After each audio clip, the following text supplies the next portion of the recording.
this is the way to, you see, usually we identify with the body, taking it to be mine and I. But now the Buddha is going to show the commonality between the internal element and the external element. So both the internal earth element and the external element are simply the earth element. In fact, there's constant interchange or exchange between the internal and the external. So when we eat a meal, we take the food, which is external earth element, we chew it, we swallow it, it becomes metabolized and assimilated to the body, and it becomes then internal earth element.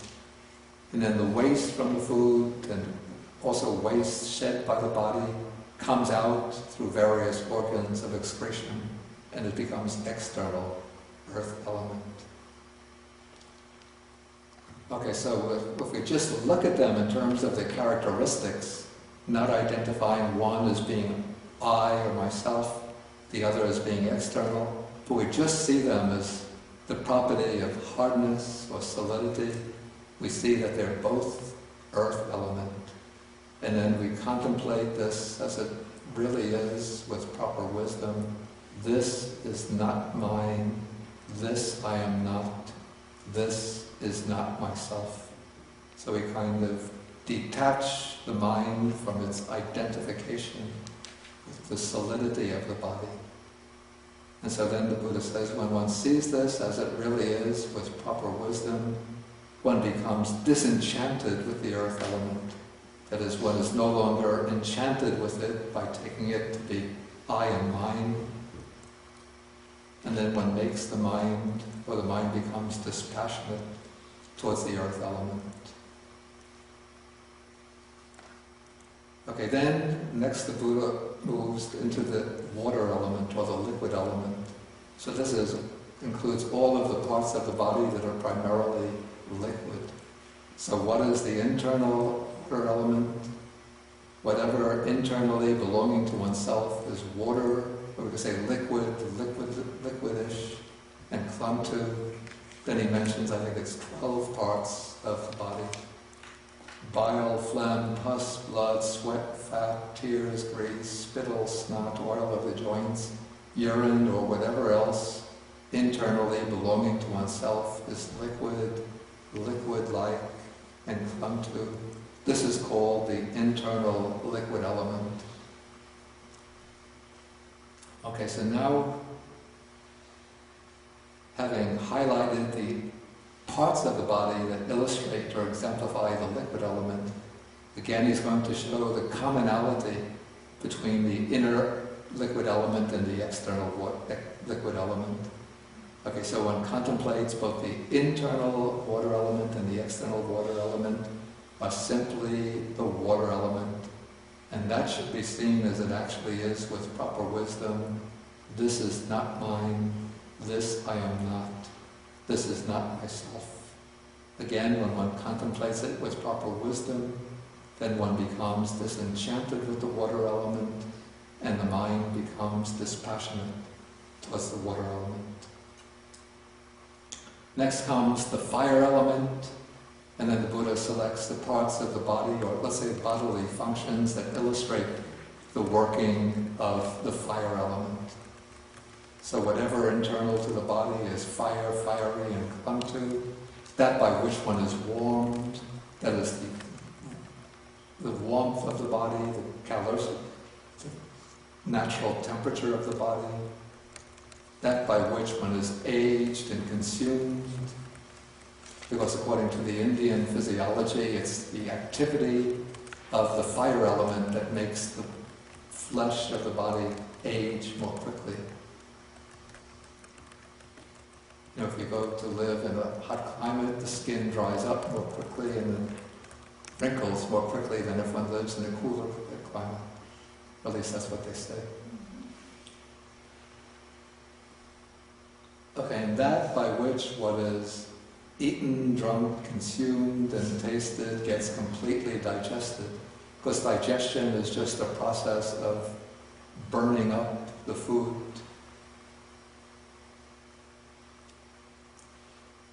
Okay, whatever else internally belonging to oneself is fiery, and clung to, and so on. So the internal fire element, the heat of the body, the external fire element coming from the heat of the sun, the heat of the atmosphere, simply the fire element. Again, this should be seen as it really is, as not self, and so on. Then fourth comes the air or the wind element. So what is the internal air element? Again, whatever is airy and clung to, belonging to oneself. The winds that go upward, the winds that go downward, winds in the belly, winds in the bowels, winds that course through the limbs, in-breath, out-breath, whatever else is airy and clung to internally. This is called the internal air element. So we're constantly breathing in the air, we breathe in, the body takes the oxygen out from the air, and it releases the carbon dioxide into the bloodstream, and it gets expelled through the lungs and through the skin. And so we're always in a constant state of exchange of the air element with the outer atmosphere. And so there's really no hard and fast distinction of internal and external. When we look at them simply in terms of the property, we see that it's just the air element. And so one then contemplates it with wisdom. This is not mine, this I am not, this is not myself. Okay, so these are the four primary elements of matter. Now we come to the space element, which is something new. The space element, according to the Buddha's teaching, is called derived matter. It's not a primary element, but it's based on the primary elements. And with the way space is explained here, it's not the all-comprehensive space, the Newtonian space, which includes everything with 3 dimensions. But space here is, the way it's explained, it means simply things which, or at least apparently, are not occupied by other objects, what we would call empty space. So what is the internal space element?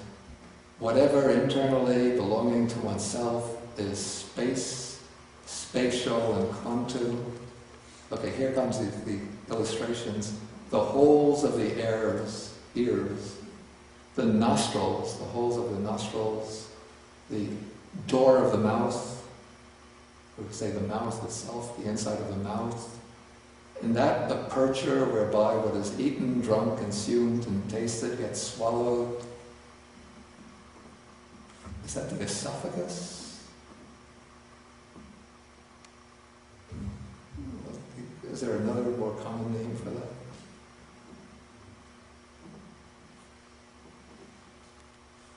It's the channel that leads from the base of the throat down to the stomach, where the food falls down.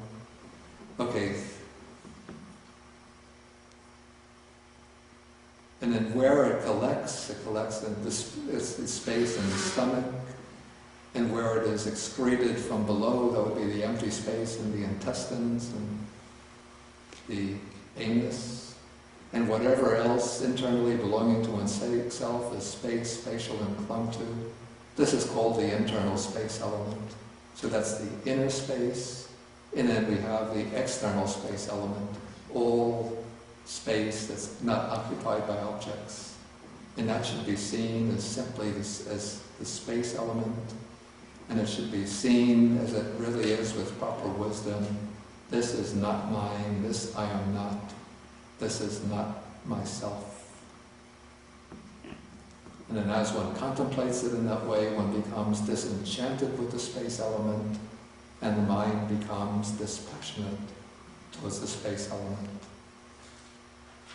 Okay, so this is the Buddha's advice to Rahula on how to contemplate the body as non-self. First, he begins, when they were going on alms round, with a very concise, very brief instruction. Just contemplate material form is not mine, not I, not myself. But now, because Rahula maybe didn't really know how to proceed with the meditation, the Buddha takes the body and sort of breaks it down into the 4 primary elements and the space element, and shows in each case that the element of the body and the element of the outer world are continuous, contiguous, in a constant process, a constant exchange of internal and external.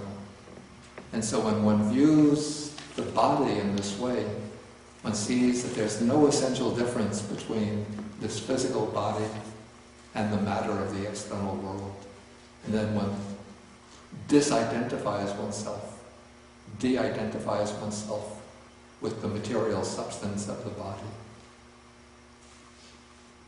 There's another sutta that comes in the Samyutta Nikaya where the Buddha illustrates this in a somewhat different way. It seems at the time people were coming into Jeta's grove where the branches of the trees had fallen down, and so maybe it was after a windstorm, and so there were a lot of broken branches, and people were coming and collecting the broken branches and taking them away to use the branches for firewood. And so the Buddha, speaking to the monks, he said, "Do you see those people taking away the branches of the trees, the broken branches of the trees?" The monks said, "Yes."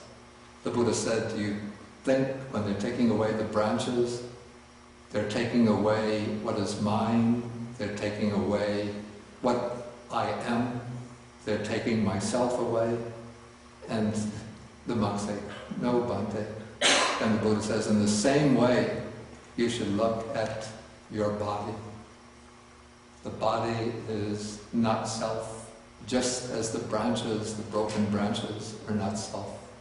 And so no matter what other people do to you, if they hit you, beat you, abuse you, injure you, don't think they are injuring me, they are hurting what is mine, but just regard them as acting in the same way like the people who are taking away the branches of the tree, broken branches of the tree. Okay, maybe we'll pause here and then we'll ask if there's any questions.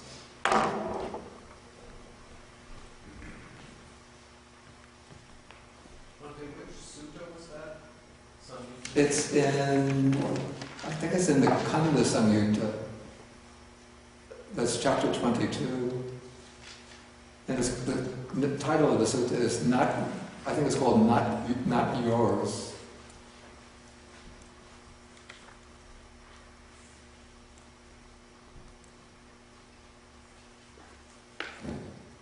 Okay, question. If the Buddha were to explain the 4 elements and space today, would it be simple to just say that everything is merely physical properties in time and space existence, basically subject to change? Yeah, I think of course the Buddha was speaking against the background of the physiology or the physics of that period, which spoke of things in terms of which understood the material world in terms of 4 elements.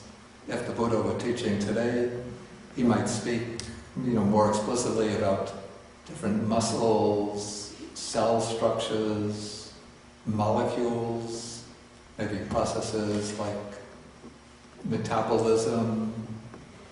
Anybody with a biological background in biology could add many more features that I don't know about. But of course he would use the terminology which was understood by people in that period. But wait, I just should add though, that even though the Buddha might explain in those terms, but the 4-element meditation, I say it's a timeless meditation and it can be used still today. And it serves as a very, very powerful meditation. Is perception is a product of the elements, or is that the mind create that perception? No, the perception is not purely the product of the elements. Of course, the elements are purely material. So it needs consciousness working in the physical, operating in the physical body to generate perception. Where I listed the 5 aggregates.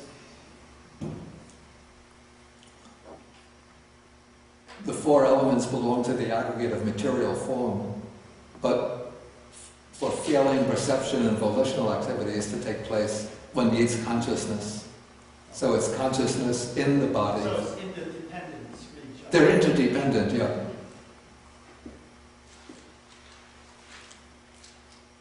Because when death takes place, then consciousness leaves the body.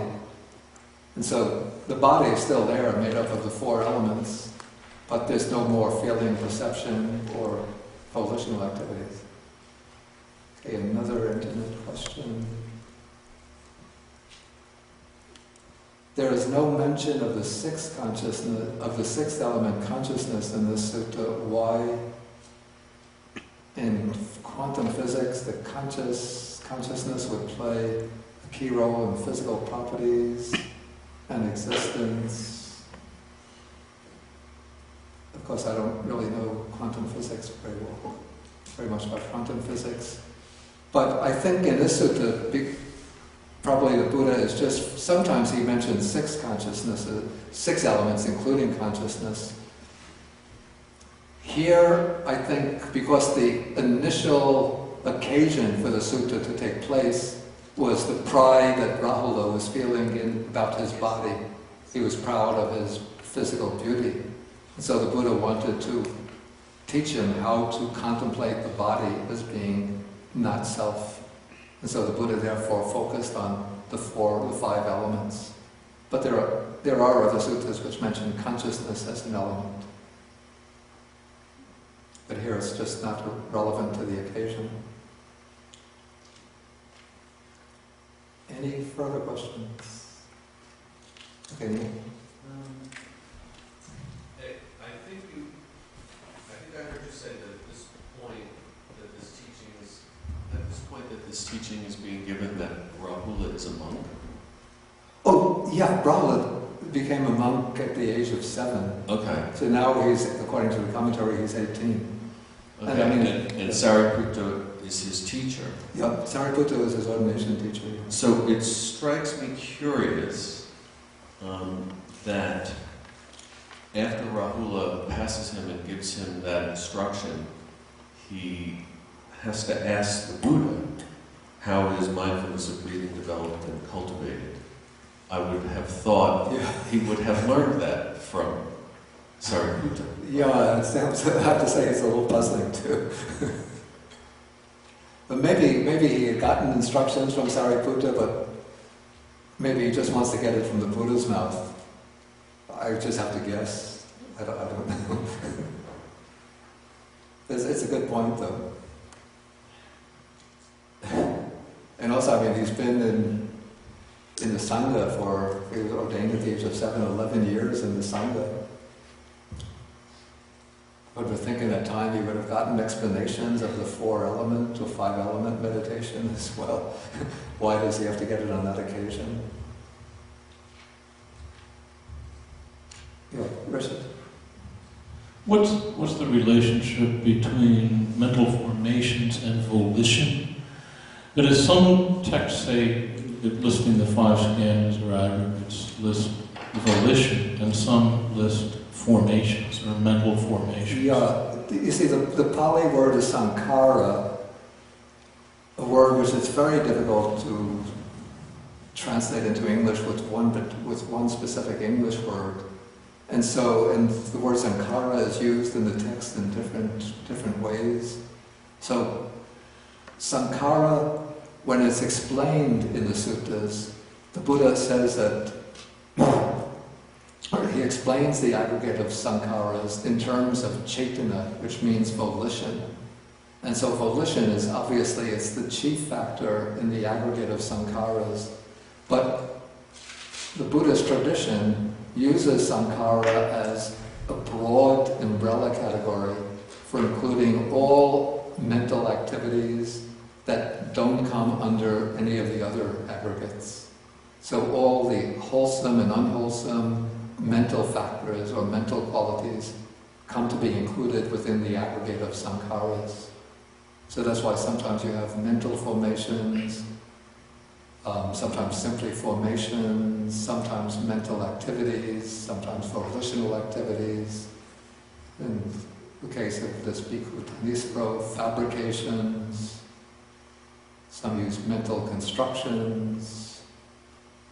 I was wondering whether the idea was that mental formations basically meant conceptualization, that is, categorizing things in a certain way, characterizing them, and so on. In other words, substituting a concept for a percept, or a concept for experience itself, and that was regarded as volitional. That is, that the Buddha regarded any form of conceptualization as willful. That is, one conceives of things rather than simply perceiving them, because one is willfully imposing oneself on the world. Is that the idea? I don't know whether that is actually intended, by using the term sankhara, but there are suttas which do illustrate how we call them certain mental proclivities or dispositions, insert them, build up upon the input provided by sanya, by perception, to result in distorted conceptual constructions, which then sort of mold the world or filter the world through one's dispositions and preconceptions. One finds that particularly in the very first sutta in the Majjhima Nikaya, which is not so clear, read on its own, one needs explanation to understand it. But here the Buddha speaks about how, based upon a distorted perception, one starts to think in terms of, well, it's actually maybe a better example, a clearer example would be Sutta number 18 in the Majjhima Nikaya, the honey bowl discourse, where the Buddha, where it's actually Mahakachana, one of the disciples, who explains how from the process of perception begins with contact, then leading into feeling, then perception, then based on the perception there come mental proliferations. And it's these mental proliferations which are sort of the conceptual constructs by which one distorts the objective field according to one's predispositions. Thank you. Okay, we'll take one more question, then we'll have to break for lunch. Okay, I've also heard sankhara defined as conditioned things, anything arising from conditions. Yeah. Is that a difference? This is a good point. It's the same word, but you see, the same word in different contexts takes on somewhat different nuances. So when we come across the scheme of the five aggregates, then sankhara kanda, the aggregate of sankharas, in the scheme of the five aggregates, the aggregate of sankharas means the collection of volitional mental activities, and more broadly, all the other mental factors that don't fit into the other aggregates. But then we have expressions like sabbe sankhara anicca, all sankharas are impermanent, sabbe sankhara dukkha, all sankharas are connected with suffering. In that case, sankhara means everything that is put together, everything that arises through conditions. In that case, all the five aggregates are sankharas.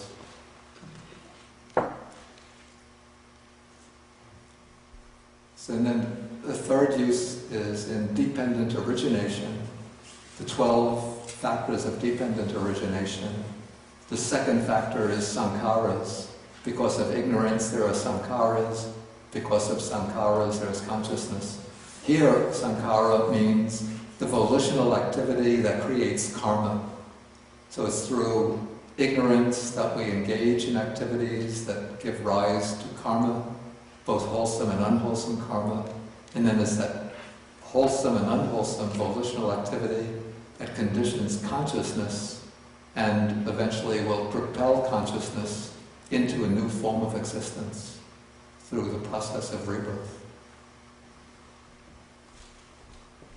Okay, we'll stop now, and then we'll have a break for lunch, and then we can come back maybe 12 noon, maybe 10 after 12, and then we'll have a little discussion. And then we'll have a class next week, and we'll continue and try to finish the sutta next week. Okay, so we end with the sharing of the merits.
Sampadam punya sampadam sabbe bhutanam sabba sampati siddhya etavata chamhehi sampadam punya sampadam sabbe satanumodantu sabba sampati siddhya bhavagupadaya vichitato etantare satakayupapana rupya rupicha sanino tuka pamuchantu pusantu nibutim.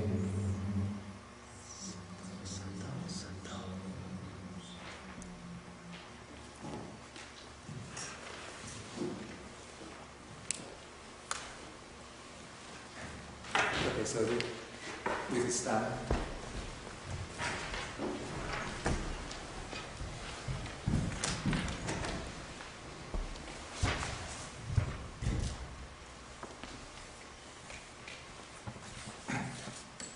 Now we do 3.5 hours for the Buddha.